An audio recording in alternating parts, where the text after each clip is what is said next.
পাঁচফোড়ন আর দারচিনি আর এলাচ আছে, ঠিক আছে।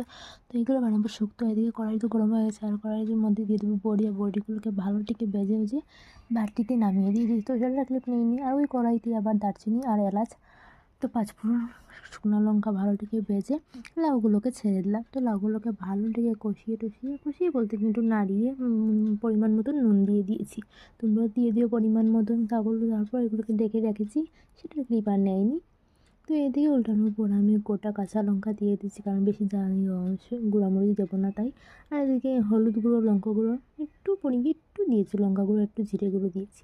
তো এটাকে ভালো থেকে নাড়িয়ে ছাড়িয়ে এই বড়িগুলোকে দেখো ঝুরঝুরা করে দিয়ে দিয়েছি লাউটার মধ্যে। তো এটাকে ভালো থেকে নাড়িয়ে ছাড়িয়ে এদিকে আমি একটু দিয়েছি চিনি, একটু জাল কমানোর জন্য, কারণ লাউতে তো জাল দেবো না। আর এগুলো ধনে পাতা দিয়ে ভালো থেকে নাড়িয়ে ছাড়িয়ে নামিয়ে নিয়েছি। তো রেডি আমার শুক্তো। ভালো লাগলে অবশ্যই কমেন্ট করবে, বলবে, ঠিক আছে।